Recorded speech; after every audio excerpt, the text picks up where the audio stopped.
Bardion episode 1 sudah tayang di YouTube. Kira-kira apa isinya dan kemana arah dari series ini? Mari kita bahas. Hai, Light Air Zombie di sini, dan hari ini kita akan membicarakan series tokusatsu Indonesia yang baru saja tayang, Bardion. Pertama, apa itu Bardion? Smart Protector Bardion adalah tokusatsu komersial hero buatan Bardi. Apa itu Bardi? Cari tahu sendiri karena aku gak disponsori. Sebenarnya ini bukan pertama kalinya merek Indonesia membuat tokusatsu untuk mempromosikan barang dagangan. Ya, kalian bisa coba lihat videonya Tokuvex Indonesia yang membahas beberapa tokusatsu dalam iklan TV. Dan jelas, Bardion bukan tokusatsu pertama yang merupakan iklan berkedok series superhero. Karena di Jepang sudah ada beberapa. Yang paling terkenal di antara Tokufans adalah series Dogengers. Tayang pada tahun 2020, series ini adalah series drama dengan genre komedi dan sangat sukses hingga memiliki 4 season. Karenanya, ketika series Bardion diumumkan, aku mengira series ini bakal memiliki genre komedi. Karena ya siapa juga yang bisa menganggap serius superhero yang desainnya didasarkan dari perangkat smart home. Tapi, ketika trailernya muncul, terungkap kalau ini adalah series yang memiliki cerita yang serius. Dan aku sangat mengapresiasinya. Mengingatkanku pada fan film Return of Ultraman buatan Hideaki Anno, yang mana itu terlihat konyol dalam sekilas pandang, tapi penuh makna dan terlihat jelas tema berat yang dibawakan oleh ceritanya begitu kamu menontonnya. Oke, sekarang kita bahas isi dari episode 1 Bardion.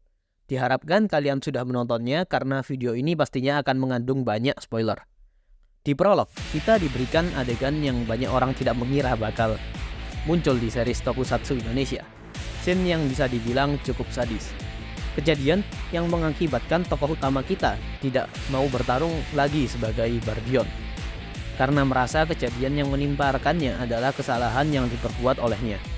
Ini mengingatkanku pada Kamen Rider Drive, yang mana setelah melakukan kesalahan dalam pekerjaannya, membuatnya menjadi malas-malasan dalam bekerja, sebelum akhirnya berubah jadi Kamen Rider. Juga kita diperlihatkan kalau Bardion tidak bertarung sendiri, tapi juga dibantu pasukan khusus.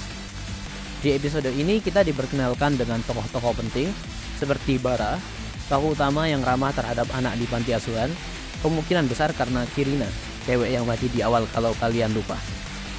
Kemudian juga ada Joyce, seorang action girl yang jago bela diri, dan juga ada Haruka, maskot dari series ini, mirip seperti Poppy Pipopapo di series Kamen Rider X8. Kemungkinan besar, karakter ini merupakan homage dari Kamen Rider X8, mengingat Kamen Rider X8 adalah Kamen Rider pertama yang tayang di RTV, yang kemudian membangkitkan kembali hype tokusatsu di Indonesia. Tapi ini masih teori dan belum ada kepastian. Mungkin Bang Yudi Tugiyati atau Bang Randy Gunawan bisa mengkonfirmasi ini. Tapi karena belum dikonfirmasi, kita hanya bisa berteori saja. Oh ya, jangan lupa juga ada Bu Indah. Series ini juga membuat para wibu atau penggemar Jepangan generasi lama bernostalgia. Karena kalau kalian ingat, ketika dulu menonton anime atau tokusatsu, ada この番組はご覧のスポンサーの提供でお送りします。 Guess what? Di series ini ada Acara ini dipersembahkan oleh XL1 Fiber, Frostbite, Kencana Energy. bisa jadi unintentional, gak disengaja. Tapi that's cool. Series ini kembali mengingatkan kepada kita kalau series ini adalah iklan dengan tiba-tiba membuat Bara mempromosikan XL. Bilang Bu Bos dong, ganti internetnya pakai XL1 Fiber. Kemudian desain monster. Ini keren banget. Untuk monster mingguannya pakai CGI api yang kelihatannya bagus. Tapi aku malah agak kurang suka sama desain antagonis utamanya. Kepala tengkoraknya entah kenapa kelihatan kebesaran. Terus matanya juga terlalu besar, kesan mengancamnya jadi kurang. Untuk action scene sebenarnya udah bagus, tapi ada beberapa koreografi yang perlu dipertanyakan. Apalagi kalau terkait kroco-kroco dan pasukan khusus yang bukan tokoh utama. Seolah memberi kesan cuma Joyce dan Bara aja yang diberikan briefing untuk melakukan stunt. Dari henshin scene ini sebenarnya aku sempat terkecoh. Kukira kode untuk berubah akan berubah-ubah, Karena di videonya David Gadget-in dibilangin perlu persetujuan dan akan diberikan kode OTP untuk berubah. Karena di sini ada kunci Barbie ya? Iya, itu gate pembuka. Oh, pembuka apa? Pembuka security protokol untuk mengakses Bardion. Jadi Bardion itu butuh jadi OTP. kalau ini dibuka baru bisa akses gitu ya? Iya, jadi Bardion ini setiap kali mau berubah, dia mesti minta persetujuan sama operator di luar angkasa. Oh, Mesti dikirimin OTP, 4 kode security. oh, ribet juga ya? OTP-nya Iya. beda-beda gitu? Iya. Aku mengira akan ada scene yang menambah unsur realismenya. Mungkin miskomunikasi atau sebagainya, yang akan mengingatkan kita pada salah satu adegan Kamen Rider Faiz yang harus jauh-jauh nganterin sabuk karena sabuk sebesar itu gak mungkin dibawa kemana-mana. Tapi ya, melihat kalau jurus-jurus yang dikeluarkan punya kode yang Bara bisa ingat tanpa harus diberitahu oleh Haruka, kemungkinan besar kode untuk berubahnya juga tetap. Cara berubah Bardion yang harus meminta persetujuan dari markas malah mengingatkanku pada series Ultraman Netflix.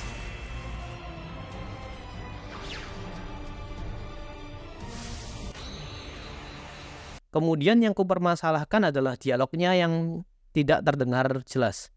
Suara monster yang terlalu serak, kemudian Haruka yang ngomongnya terlalu cepat, apalagi ditambah istilah-istilah baru seperti Sigma Force atau apalah itu. Membuat penonton kebingungan, apa yang sebenarnya sedang dibicarakan.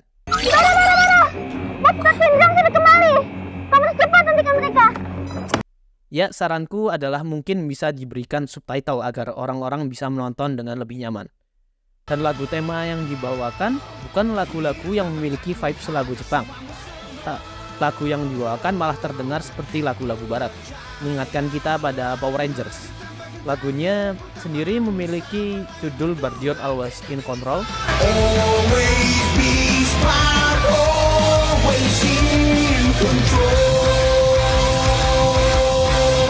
Yang dibawakan oleh Peter Lumingkuas, Shadow Fox. Jujur ini pertama kalinya aku mendengar nama itu, aku belum pernah mendengar nama ini sebelumnya. Lagunya memang bukan seleraku, tapi ini gak buruk, not bad. Dan untuk ending lagunya memperlihatkan Haruka sedang bermain dengan kucing sambil memperhatikan monitor. Juga terlihat jendela yang menunjukkan luar angkasa di sampingnya. Ini mungkin mengambil inspirasi dari Lo-Fi Girl ya. Cukup unik dan juga cukup pas untuk dijadikan video lagu penutup. Overall, series ini sebenarnya mengingatkanku pada tokusatsu indie buatan Masahiro Inoue, Kisaris. Mungkin karena sama-sama bukan produksi studio besar dan terhalang budget. Yang keduanya terlihat seakan hanya bisa memperkerjakan sedikit orang saja, bahkan untuk sekedar warga sipil yang lewat hampir tidak ada. Tapi itu bukan masalah.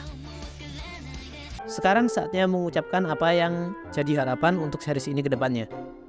Aku berharap kalau series ini nantinya akan mengeksplorasi lebih jauh latar belakang dari Bara dan para pasukan khusus, sebelum nantinya plot dari cerita ini mulai maju menghadapi antagonis utamanya. Aku tahu kita bisa dapat informasi mengenai latar belakang dari series ini melalui post IG dan sumber material lain. Tapi semoga saja hanya dengan menonton series ini, kita bisa mendapati keseluruhan isi ceritanya dengan jelas. Karena untuk orang yang tidak teliti mungkin belum dapat berspekulasi kalau Bara ini kemungkinan adalah alien. Dari yang mengatakan kalau ayahnya bikin pesawat. Ayah aku itu dia ahli mesin. Kerjaannya bikin pesawat. Dan juga kenapa markas utamanya berada di luar angkasa. Aku juga berharap mungkin Bardion bisa memasukkan cameo Captain Justice, karena mereka sama-sama tayang di RTV. Tapi melihat ceritanya yang serius, kemungkinan besar ini tidak akan terjadi sih. Dan itu dia review episode 1 Bardion. Kamu bisa like video ini kalau suka. Kamu juga bisa klik tombol subscribe kalau ini pertama kalinya kamu ke channel ini. Terima kasih banyak untuk teman-teman yang sudah traktir. Terima kasih telah menonton dan sampai jumpa.